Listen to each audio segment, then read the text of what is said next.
A continuación quiero dar el pase con la siguiente conferencia a un colega con el que tengo el gusto de trabajar ya hace muchos años. Ingresamos casi juntos en el Instituto Nacional Materno Perinatal. El doctor Ronald Mesa Salcedo es médico especialista en medicina intensiva. El doctor es médico asistente de nuestro servicio de cuidados intensivos maternos del Instituto Nacional Materno Perinatal. También es médico asistente de las UCIs de la Clínica Ricardo Palma y también de la UCI de la Clínica Internacional Sede San Borja. El doctor Ronald Mesa es miembro también de la Sociedad Peruana de Medicina Intensiva y miembro también de la directiva del capítulo de obstetricia crítica de nuestra SUPEC. Doctor Ronald Mesa, adelante y bienvenido. Escuchamos con el tema de principios del uso de antibióticos en el embarazo. Adelante. Soy el doctor Ronald Mesa Salcedo, trabajo en la maternidad de Lima, soy médico intensivista, para hablar sobre el tema de antibióticos y embarazo. Recordar que 17 a 41% de las gestantes requieren antibióticos durante el embarazo. El riesgo de defecto del nacimiento es un tema un poco estudiado. Desde los años 80 se reporta que disponemos de información para menos del 10% de los fármacos. El uso de antibióticos durante la gestación se relaciona con un peso al nacer menor en 138 gramos y con el posterior desarrollo de obesidad infantil. Y hay efectos que aún no se han estudiado bien, hay datos contradictorios sobre el riesgo de enfermedad neurológica y sobre las enfermedades atópicas, por ejemplo el desarrollo de asma. Debemos discutir las decisiones que tomemos con los padres. Esta discusión se debe basar en nuestro conocimiento de los fármacos. Hay que tratar de limitar la cantidad, limitar el uso, buscar el mejor beneficio en relación al riesgo, elegir el mejor perfil de seguridad y las dosis más bajas. Entonces, en las próximas diapositivas vamos a revisar algunas características de estos fármacos y del embarazo que nos ayudan a tomar esta decisión.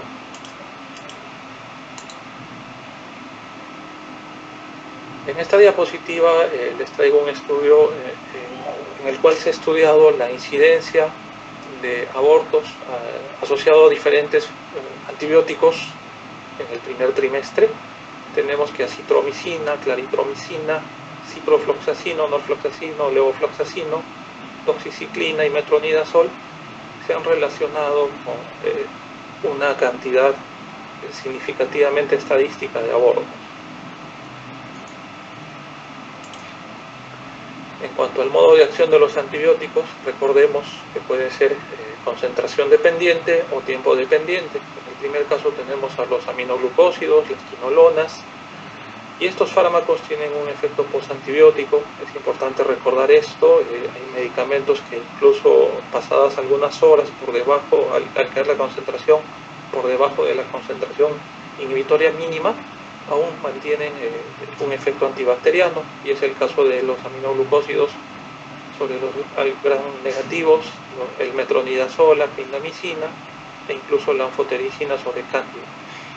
En cuanto a los tiempos dependientes, tenemos las penicilinas, las cefalosporinas, macrólidos, carbapenémicos, entre otros, y estos fármacos alcanzan concentraciones óptimas cuando superan largamente a la concentración inhibitoria mínima.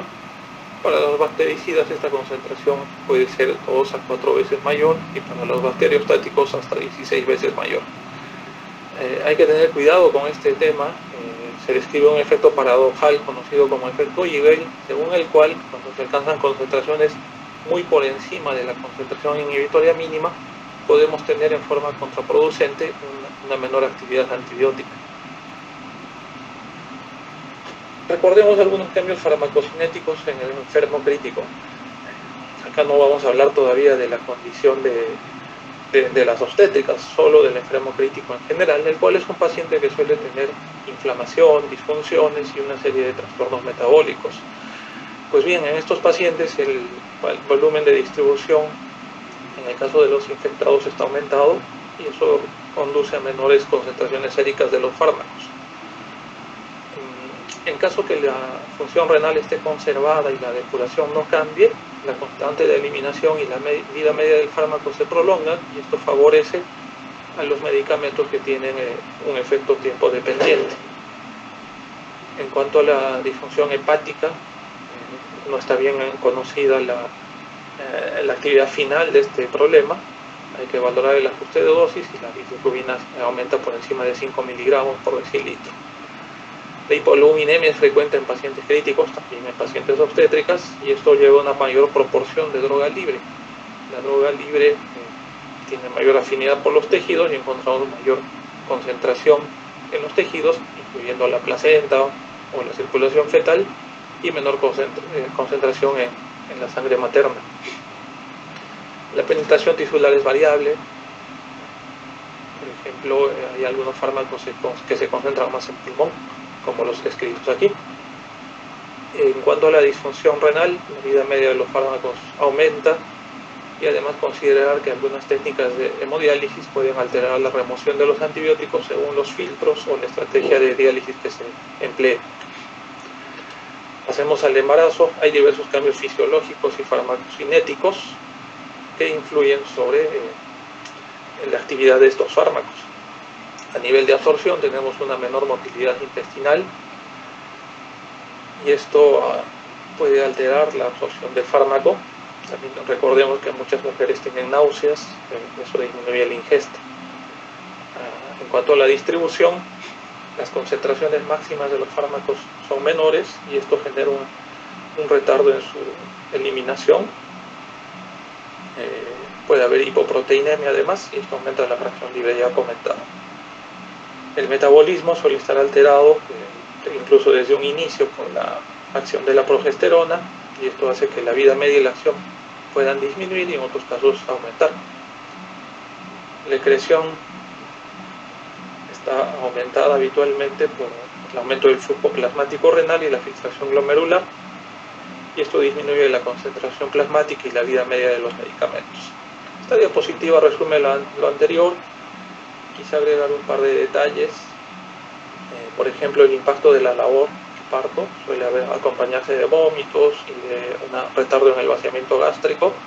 Además hay fuga capilar, de hidratación,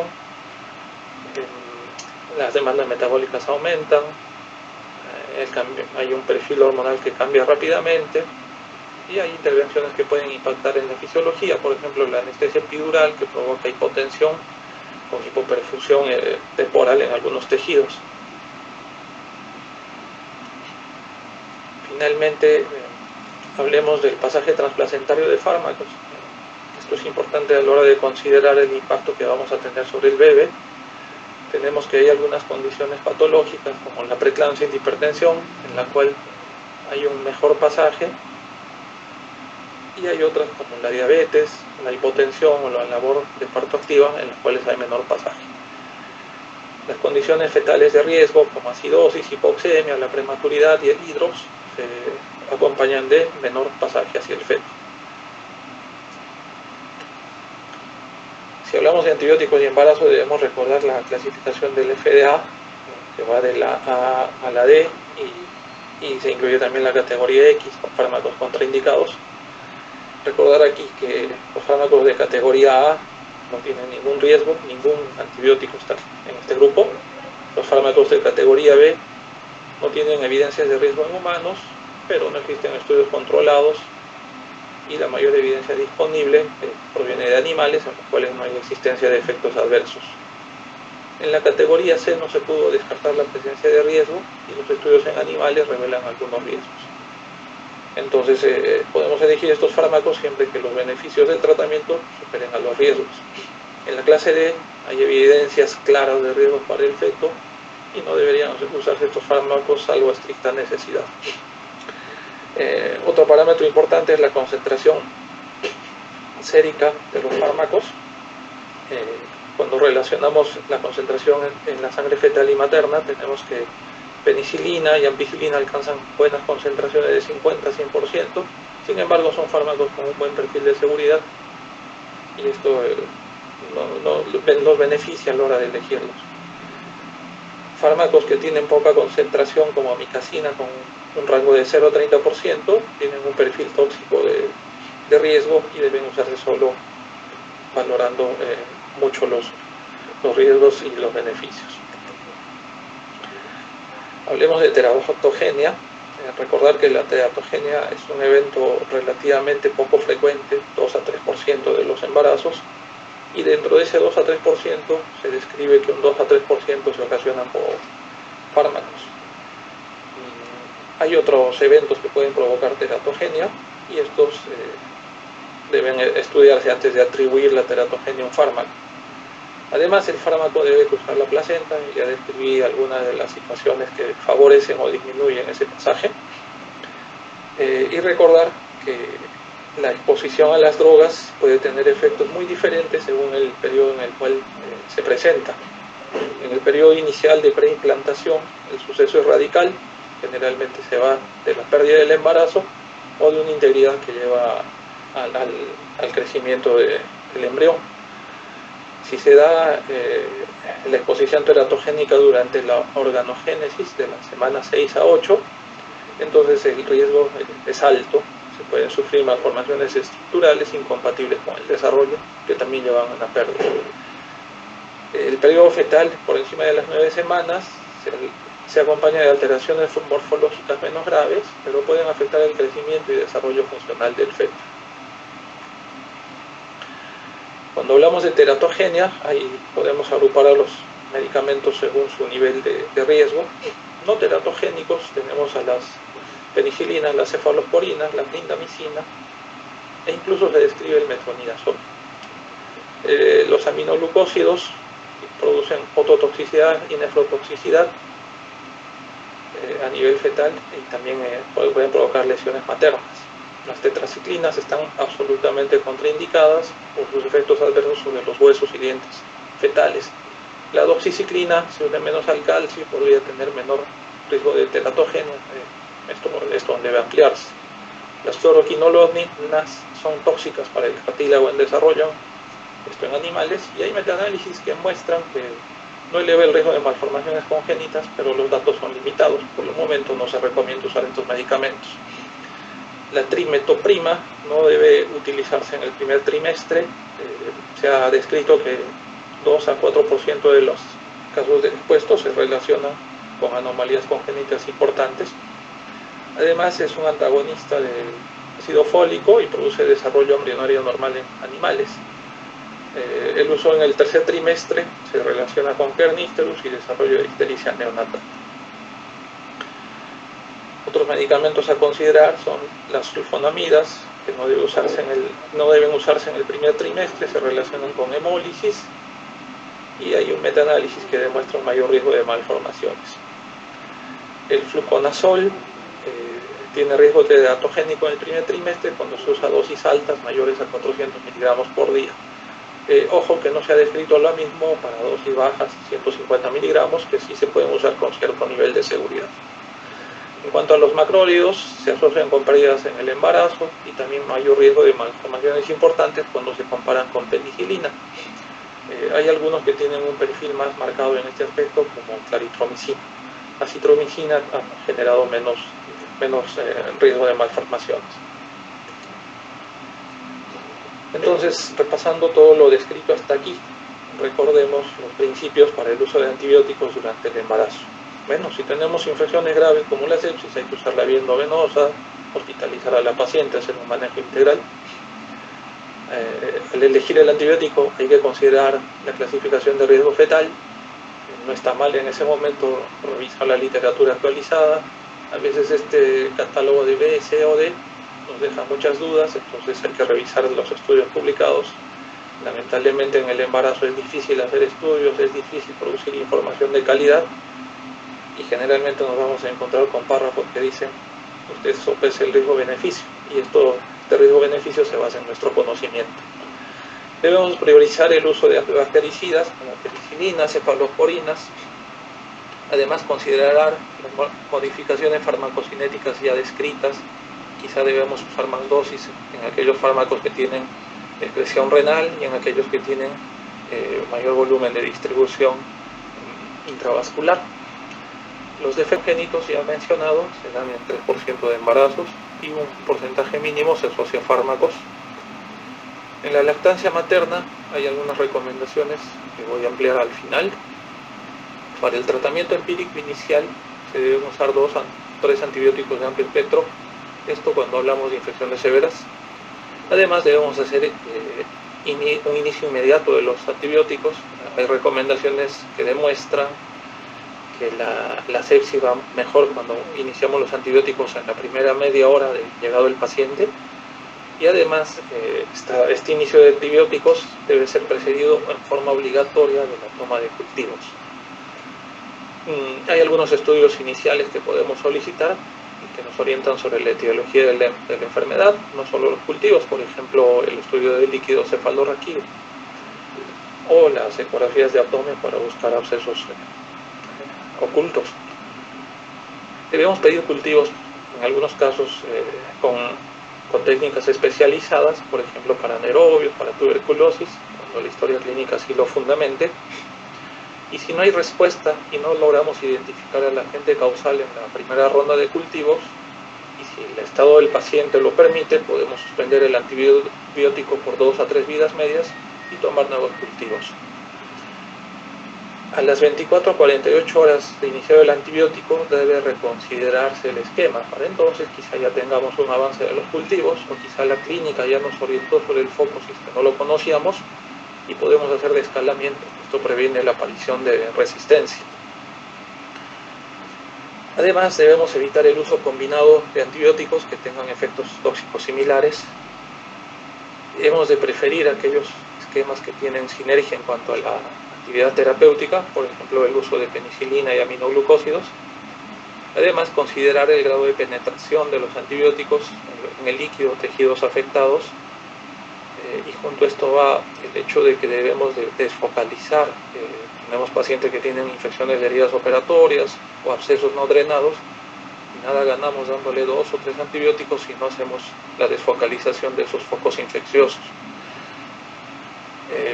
Averiguar los efectos adversos previos o la historia de alergias de los pacientes.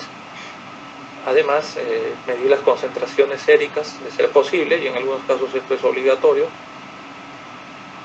Considerar el efecto posantibiótico ya descrito, el cual nos puede ayudar a reducir la dosis. Por ejemplo, para aminoglucósidos, en el caso de amicacina, esto nos permite usarla en una única dosis diaria.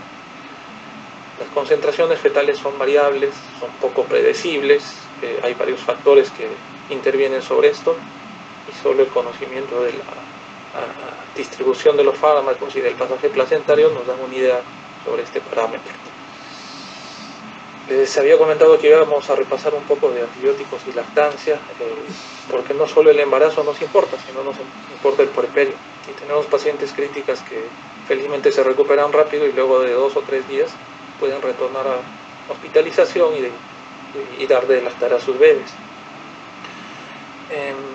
Los fármacos, según su nivel de riesgo en la lactancia, se catalogan en los niveles 0, 1, 2 y 3. En el nivel 3 es mejor no usar el antibiótico en lactantes. En el nivel 0 la seguridad está demostrada. En el nivel 1 el riesgo es bajo, podemos usarlo, quizá hay algunos efectos adversos muy leves, pero esto no contraindica el uso. Y en el nivel 2 el producto es poco seguro, así que deberíamos valorar el riesgo-beneficio. En cuanto a la distribución de los fármacos, su pasaje a la leche materna, tenemos que algunos pasan bastante bien, como eritromicina, cotrimoxazol, metronidazol. Recordar que estos dos últimos están contraindicados. En cambio, penicilina y cefazolina atraviesan menos. Los fármacos compatibles con la lactancia, los de clase 0 o 1, son penicilina, eritromicina, clindamicina, cefalosporinas, nitrofurantoína, describen tetraciclinas, aminoglucósidos y otros. Hay medicamentos que no se deben usar en la lactancia. Tenemos a cloranfenicol, a las quinolonas, metronidazol. Y acá un acapito interesante: las vacunas sí son compatibles con la lactancia, incluidas las vacunas para virus vivos como sarampión y polio. Y si bien existe cierta transferencia al producto, no se ha demostrado efectos dañinos. Entonces, recordar que en esta lista las vacunas sí están permitidas. Hablemos ahora de los fármacos de los grupos de fármacos que se suelen usar durante el embarazo. Las penicilinas están en el grupo D, se diluyen bastante, sus concentraciones son más bajas que en las no gestantes y se eliminan por vía renal. Cruzan la placenta en altas concentraciones y pueden tener reacciones cruzadas con cefalosporinas, pero esto es en menos del 5% de los casos. En cuanto a las penicilinas de amplio espectro, todas están en el grupo B. Nos interesa muy particularmente amoxicilina, que se suele usar en infecciones urinarias no complicadas. Ampicilina, sulbastán, se puede usar también en infecciones urinarias y poliomioelitis, pero no es activa contra pseudomonas. Y una situación similar ocurre con el amoxicilina clavulanato. Piperacilina es un fármaco interesante, uso habitualmente hospitalario, puede cubrir a pseudomonas, hay algunas enterobacterias como Klebsiella. Se puede usar como monodroga en poliomioelitis y en endometritis puerperales, pero también lo usamos en infecciones intrahospitalarias, por ejemplo, neumonías asociadas a ventilador. Las cefalosporinas se consideran de clase B, tienen varios grupos, nos interesa en particular la primera generación, ahí están cefalotina y cefazolina, y la tercera generación donde están ceftriaxona y ceftazidima. Tienen buena cobertura sobre diversos gérmenes, son bactericidas. Sí, es prudente considerar el ajuste de dosis o frecuencia en el embarazo, puesto que se diluyen bastante y se elimina por riñón. Esto es interesante. Fármacos nuevos como ceftolozano, tazobactam y ceftazidima avibactam están en la categoría B. Son medicamentos que estamos usando en infecciones multiresistentes y pueden tener un papel en el embarazo.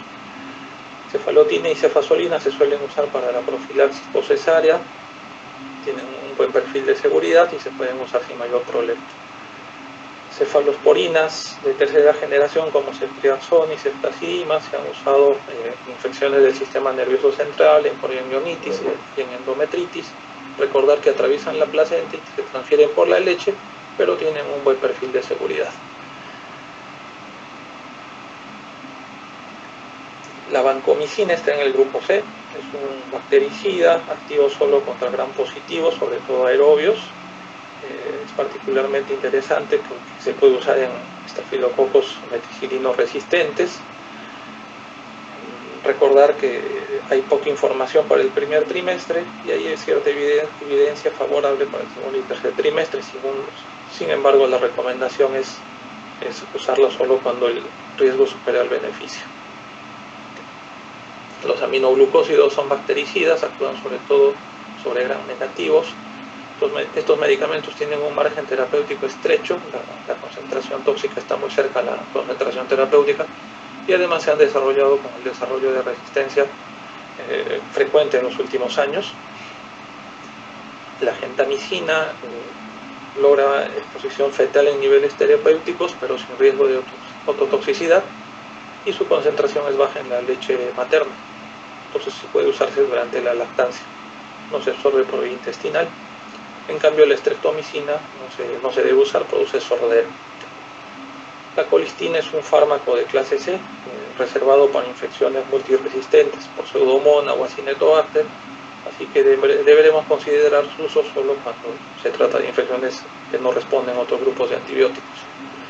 Clindamicina está en el grupo D, puede usarse en sustitución de la penicilina para cubrir infecciones por estreptococos, estafilococos y también por anaerobios. Se puede usar en infecciones severas de tejidos blandos, también en abortos sépticos, infecciones pélvicas, entre otros. Metronidazol está en el grupo B, es útil contra anaerobios y también contra algunos parásitos como amebas y yardias. Su concentración en líquidos corporales es adecuada, se transfiere a la leche, cruza la barrera placentaria y si bien no hay evidencias claras de teratogenia, se encuentra formalmente contraindicado, del mismo modo que su uso durante la lactancia.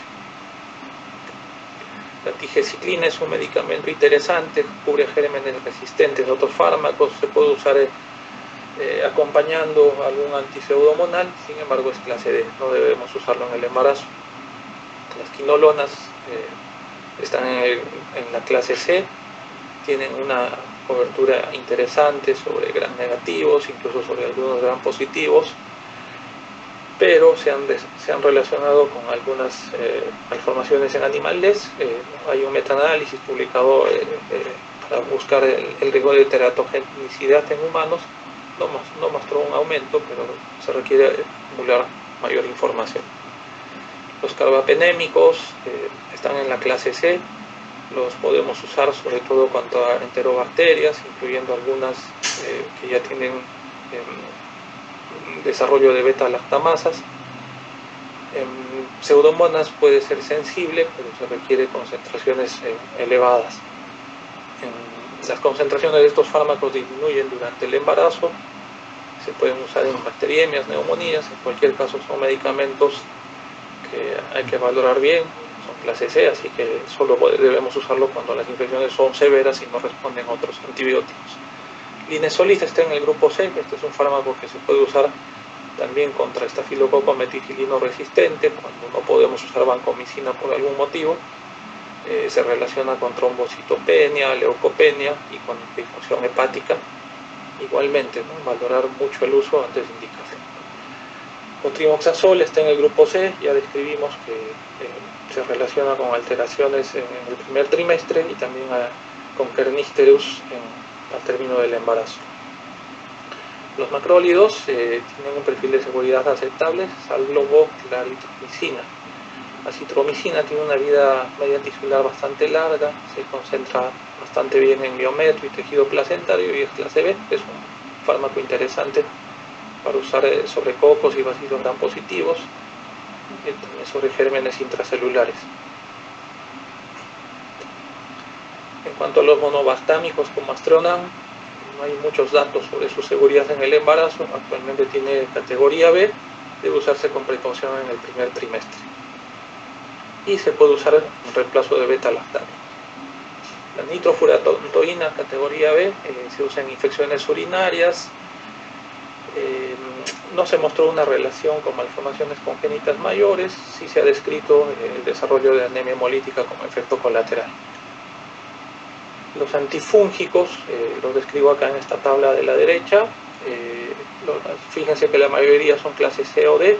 El que es interesante es la anfotericina, que está en la clase B, y la cual es el antimicótico más seguro en el embarazo, y también la nistatina, que es clase A, y la podemos usar en el manejo de la candidiasis oral o esofágica.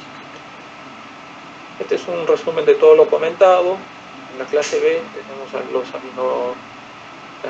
a los beta-lactámicos, a las cefalosporinas, al golcefepime, a la citromicina dentro de los macrólidos, y el metronidazol, que siendo clase B no se recomienda su uso porque tiene otros mecanismos de toxicidad, como la hepatotoxicidad, tanto fetal como materno. También tenemos en este grupo a la anfotericina y a la nistatina, y hay otros fármacos interesantes que tienen clase B, como clindamicina, nitrofurantoína, que sí podríamos usar durante el embarazo. En cuanto a la profilaxis de las infecciones obstétricas, recordemos que es prudente prevenir las endometritis, las infecciones en heridas de la piel. Se recomienda la profilaxis si es que la tasa de infecciones postoperatorias supera el 5%, y esto quizá debe individualizarse según instituciones.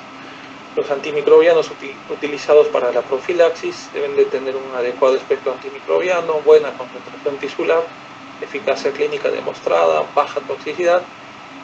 Lo ideal sería que se puedan usar en una única dosis, y además deben de ser fármacos que no se usen en forma habitual para el manejo de infecciones severas. Solemos usar ceftriaxona para profilaxis y deberíamos usar una cefalosporina de primera generación. Lo comentado, en la cesárea usar cefazolina o cefalotina en forma alternativa a clindamicina, lo mismo en histerectomía. En el E-grado se puede usar doxiciclina, acá no hay problema con teratogenia, y no usar profilaxis en forma innecesaria, por ejemplo en cateterismos endovasculares urinarios, en la remoción manual de la placenta, en el parto vaginal instrumentado o en el cerclaje cervical. En cuanto a las reacciones alérgicas, van desde las inmediatas hasta las tardías, y van desde la urticaria hasta el síndrome de Stevens-Jones. Estamos pasando aquí por el angedema, el edema laríngeo o las reacciones de hiperreactividad bronquial. El Stevens Johnson, hay que recalcarlo, tiene una mortalidad de un 5%, produce lesiones en mucosas, a veces en tracto digestivo y en vía urinaria. La reacción de Harish-Hersheimer no es una reacción alérgica, se debe a la destrucción masiva de bacterias con una consiguiente respuesta inflamatoria. Puede provocar hipotensión, fiebre, taquicardia e incluso mialgias, contracciones súbitas. Cuando fracasan los antibióticos, tenemos hasta un 15% de muertes maternas que se deben a infecciones puerperales. Entonces, ¿qué debo hacer para no fracasar en el uso de antibióticos? Pues no debo retrasar el inicio del tratamiento, debo tomar cultivos antes de ello, recuerden. Que seleccionar en forma adecuada los antimicrobianos. Para ello es prudente disponer de un mapa microbiológico que cada institución debería elaborar. Debo buscar concentraciones séricas adecuadas, además elegir los fármacos según su calidad de penetración en los tejidos afectados, evitar los fármacos antagónicos y tratar las sobreinfecciones. La resistencia se describe para muchos gérmenes, estafilococos, enterococos, en particular pseudomonas, acinetobacter, etc. ¿Qué debemos hacer para evitar la resistencia? Pues evitar la profilaxis inadecuada. Esto favorece la resistencia. Evitar antibióticos si sus beneficios no están claramente reconocidos y elaborar el mapa de microbiológico y, por supuesto, hacer bioseguridad, lavado de manos y cumplir las normas de cada institución. Muy bien, gracias por escucharme. Muchísimas gracias, doctor Ronald Mesa. Importantísimo tener en mente siempre y en cuenta en nuestra paciente obstétrica todos estos principios para el uso correcto y adecuado de antibióticos en la paciente de este grupo, de nuestro grupo de interés. Muchísimas gracias, doctor Mesa.